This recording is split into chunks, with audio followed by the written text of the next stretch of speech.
जब ध्रुव भक्त इस प्रकार से मेरे गोविंद का भजन करने लगा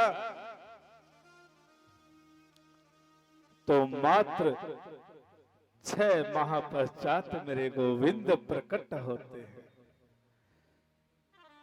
मेरे गोविंद आ जाते हैं।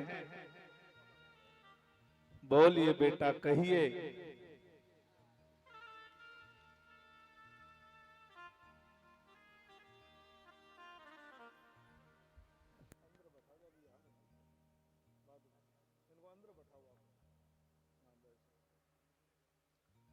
तो मेरे गोविंद आ जाते हैं। बोले बेटा बोलो क्या चाहिए, हम तुम्हारी तपस्या से खुश हैं। अच्छा एक बात बताओ, ध्रुव भक्त ने कितने दिन तपस्या की, कितने दिन बाद गोविंद आए थे बताओ। सुना किसी ने? मैंने बताया अभी, बताओ। बोले राधे राधे। अब यही तो समस्या है ना, गोविंद क्या आ गए कि आप तो ध्यान गोविंद की तरफ हो गया और कथावाचक क्या कह रहे हैं सो भूल गए। इसलिए हम कह रहे कि अंदर बैठा दो इनको ताकि ध्यान विचलित ना हो। फायदा क्या फिर कथा सुनने का, है? अंदर बैठाओ आप इनको।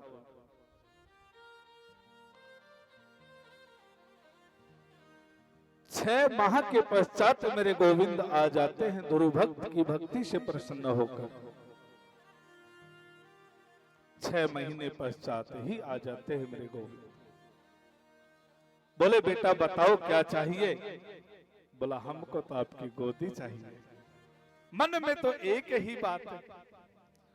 बोला हमको तो आपकी गोदी चाहिए। अरे बेटा गोदी में तो हम बैठा लेंगे पर और भी तो कुछ मांगो। इतनी नन्ही अवस्था में तुमने हमारी सेवा की, हमारी भक्ति की, हम बहुत प्रसन्न हैं तुम पर। और भी कुछ मांग लो, जो चाहिए सो देंगे।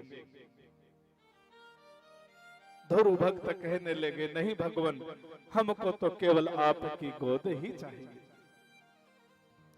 ये सतयुग के भक्त हैं माताओं, और यदि ऐसा किसी कलयुग के भक्त के साथ हो जाए तो वो पता क्या मांगता है। एक कलयुग के भक्त की कथा बताएं आपको।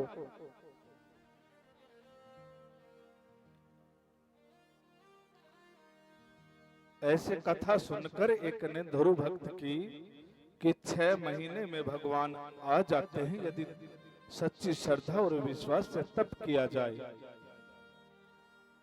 तो एक भक्त ब्रह्म भगवान का तप करने लग जाता है।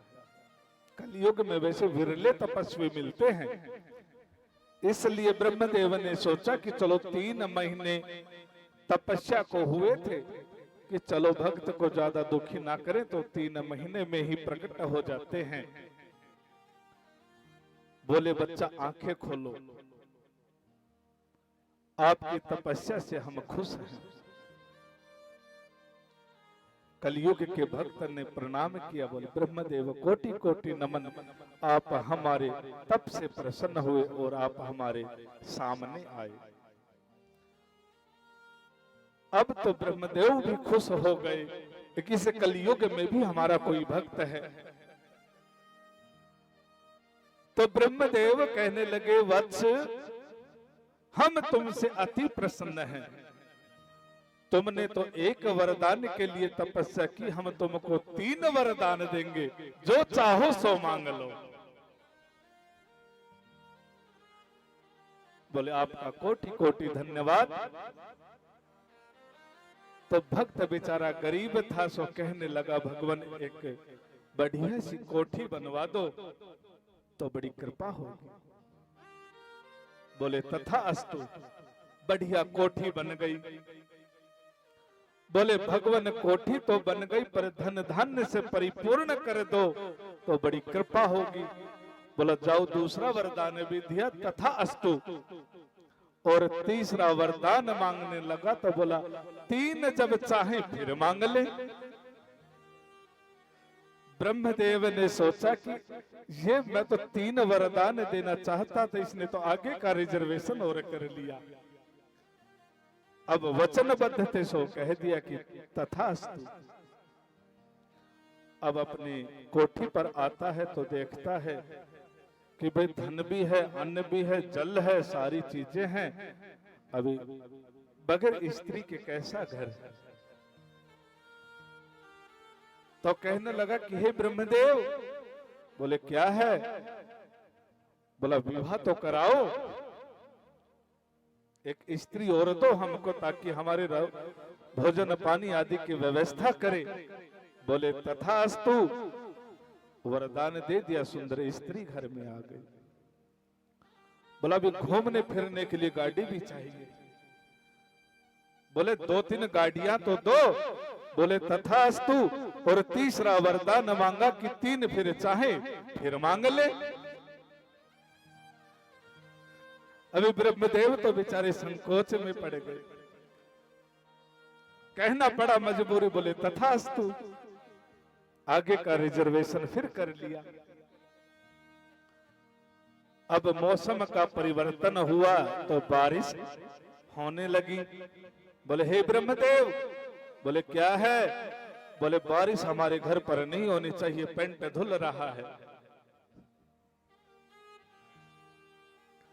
बोले तथास्तु। उसके घर पे बारिश रोक दी, बाकी बारिश हो रही है। अब बेचारे के भीगने की वजह से जुकाम लग गया। तो बोला एक दूसरा वरदान ये दो कि हमारा जुकाम ठीक हो जाए। अभी ब्रह्मदेव तो बेचारे संकोच में पड़ गए। बोले फ्री का वैद्य बना लिया, फ्री का डॉक्टर रख लिया।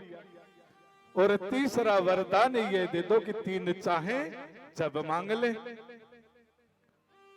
अब तो बेचारा पृथ्वीलोक से ब्रह्मलोक में जाए तब तक भक्त की दोबारा पुकार लग जाए कि हे ब्रह्मदेव।